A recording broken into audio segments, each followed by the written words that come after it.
Baik, terima kasih atas kesempatannya. Nama saya Isrofanal Kiswanto dengan NIM 2018-210.73. Saya di sini akan mempresentasikan mengenai harga pokok produksi.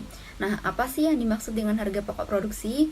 Harga pokok produksi atau manufactured adalah semua biaya yang untuk membuat satu unit barang jadi, yang mana meliputi biaya bahan baku, biaya tenaga kerja langsung, dan biaya overhead pabrik. Nah, itu menurut Hanggana 2008. Lalu, menurut Mulyadi, adalah harga pokok merupakan pengorbanan sumber ekonomi untuk memperoleh aktiva. Selain itu, harga pokok juga digunakan untuk menunjukkan pengorbanan sumber ekonomi dalam pengolahan bahan baku menjadi produk. Baik, selanjutnya yaitu manfaat mengetahui harga pokok produksi. Nah, di sini ada beberapa manfaat guna mengetahui harga pokok produksi seperti yaitu pertama, untuk menghitung nilai persediaan barang jadi. Lalu yang kedua, harga pokok penjualan. Dan yang ketiga, untuk dasar menentukan harga jual. Nah, ini sangat penting sekali. Lalu yang keempat yaitu untuk menentukan penawaran harga jual suatu kontrak penjualan. Dan yang terakhir, yang kelima, yaitu untuk memenangkan persaingan. Lalu selanjutnya kita akan membahas mengenai informasi yang dibutuhkan dalam harga pokok produksi. Nah, ini untuk menyusun harga pokok produksi diperlukan beberapa informasi yang seperti halnya. Baik, lalu kita akan membahas mengenai informasi yang dibutuhkan dalam harga pokok produksi. Nah, ini sangat penting sekali guna untuk menyusun harga pokok produksi.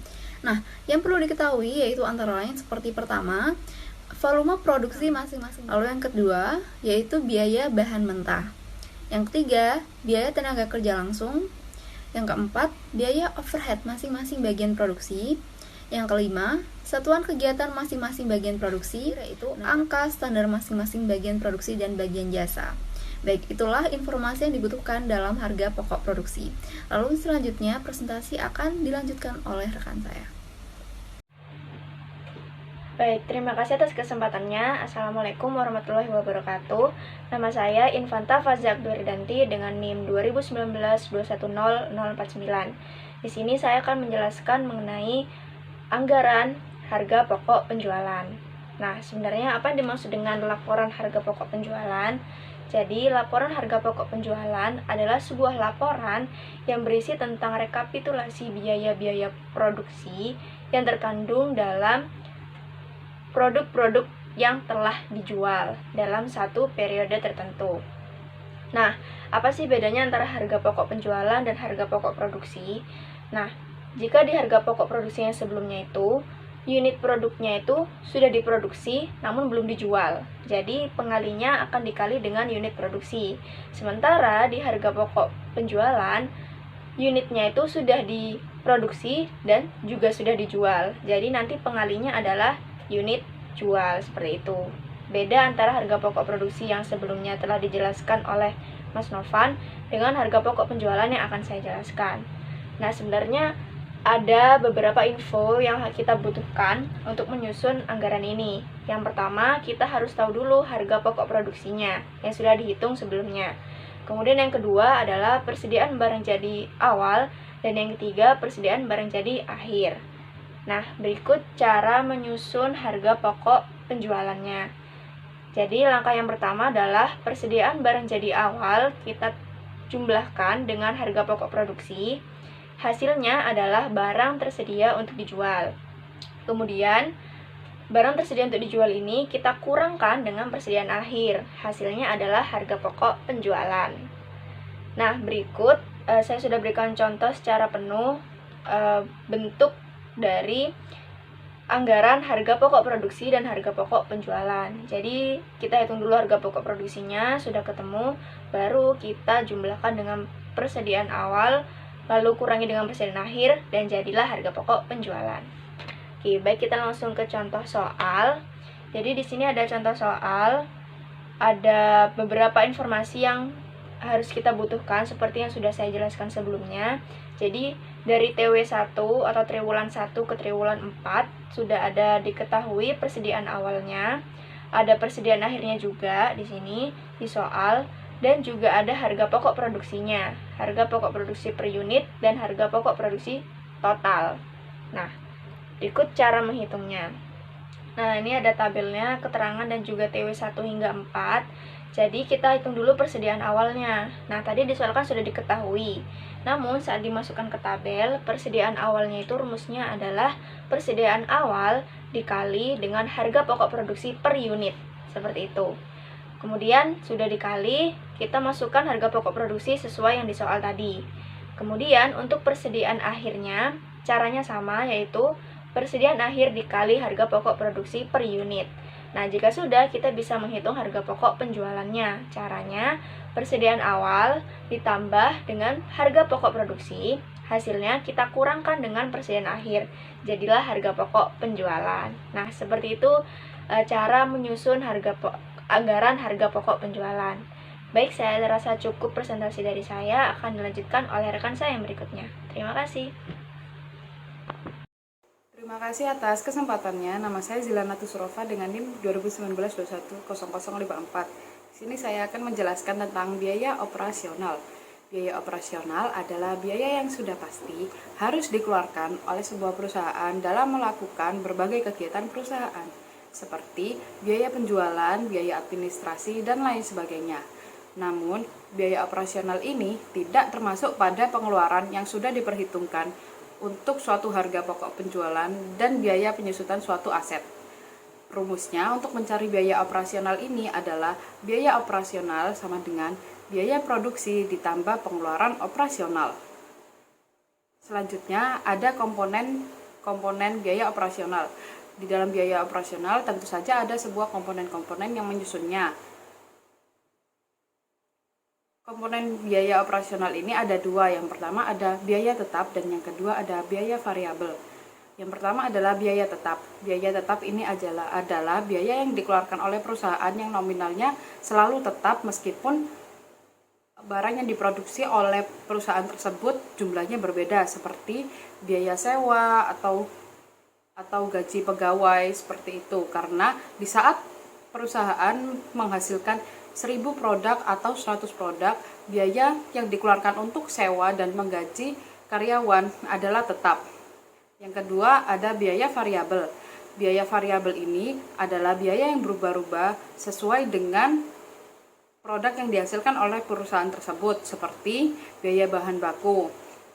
Jadi, biaya yang dikeluarkan untuk membeli bahan baku tergantung dengan produk yang dihasilkan oleh perusahaan tersebut. Jika perusahaan tersebut menghasilkan 5 produk atau 1000 produk, maka biaya yang dikeluarkan tentu saja berbeda. Yang ketiga ada contoh-contoh dari biaya operasional ini. Contoh-contohnya seperti yang saya sebutkan tadi, lalu ada biaya pemasaran, ada biaya pengiriman, ada biaya iklan, ada biaya administrasi dan umum, ada biaya pajak, dan yang terakhir ada biaya peralatan. Sekian dari saya, terima kasih. Terima kasih atas kesempatannya. Nama saya Muhammad Miftahul Jana dengan NIM 2019-210069. Di sini saya akan melanjutkan presentasi dari rekan saya. Selanjutnya yaitu proyeksi laporan laba rugi. Definisi dari proyeksi laporan laba rugi adalah merupakan laporan keuangan tahunan yang memuat perkiraan laba ataupun rugi suatu bisnis pada masa yang akan datang. Untuk membuat proyeksi laporan laba rugi, harus dihitung terlebih dahulu proyeksi nilai penjualan, biaya produksi dan biaya operasi. Komponen proyeksi laba rugi terdapat dua komponen dari proyeksi laba rugi yang meliputi yang pertama yaitu proyeksi penjualan. Proyeksi atau perkiraan jumlah penjualan produk pada masa yang akan datang merupakan bagian kegiatan penyusunan dan rencana penjualan. Biaya dan laba atau rugi bersih pada periode waktu tertentu atau rugi atau laba. Jadi setelah perhitungan yang ada sebelumnya, di bagian paling akhir ada rugi atau laba dari perhitungannya. Selanjutnya yaitu perhitungan laba atau rugi terdapat 3 bagian utama. Yang pertama yaitu hasil penjualan atau sales, yaitu hasil penjualan produk-produk perusahaan. Yang kedua yaitu biaya atau cost, yaitu biaya-biaya yang ditanggung perusahaan. Yang terakhir yaitu rugi atau loss, yaitu selisih antara hasil penjualan dan biaya. Sekian dari saya, selanjutnya akan dilanjutkan oleh rekan saya. Terima kasih. Terima kasih atas kesempatannya. Perkenalkan, nama saya Reza Artandi Syahada dengan NIM 2019-210152. Di sini saya akan melanjutkan presentasi dari rekan saya, yaitu analisa rasio laporan keuangan proyeksi. PT ABC selama 5 tahun terakhir rata-rata penjualan per tahunnya yaitu 100 juta, dan perusahaan merencanakan bahwa penjualan tahun 2003 tetap sama. Kemudian angka-angka rasio rata-rata masa lampau yang ingin dipertahankan adalah yang pertama, perputaran kas sama dengan 30 kali. Yang kedua, perputaran piutang sama dengan 30 kali. Yang ketiga, perputaran persediaan sama dengan 15 kali. Yang keempat, perputaran aktiva selama 5 kali. Kemudian yang kelima, rasio hutang jangka panjang dengan aktiva sama dengan 25%. Yang keenam, rasio modal dengan aktiva tetap 250%. Yang ketujuh, rasio biaya penjualan dengan penjualan sama dengan 5%. Kemudian yang kedelapan, operating ratio sama dengan 90%. Dan yang kesembilan adalah pajak pendapatan yaitu 90%. Kemudian yang terakhir yaitu gross profit sama dengan 40%. Selanjutnya di slide kedua yaitu PT EKZ neraca per 1 Januari 2013. Kas 2.500.000, kemudian piutang 2.500.000, persediaan 5 juta, aktiva tetap 10 juta dan jumlahnya 20 juta. Kemudian hutang lancarnya 2.500.000, obligasi 5.500.000, modalnya 12 juta dan jumlahnya 20 juta. Nah, di sini disuruh membuat yang pertama neraca laporan keuangan proyeksi dan yang kedua laporan laba rugi proyeksi. Selanjutnya saya akan menjelaskan yang pertama perputaran kas 30 kali. 30 kalinya ini dari mana? 30 kalinya ini yaitu dari rasio yang sudah ditetapkan oleh perusahaannya itu sendiri. Kemudian kas awal tahunnya 2.500.000 itu diperoleh dari tabel neraca yang sudah saya jelaskan di slide kedua.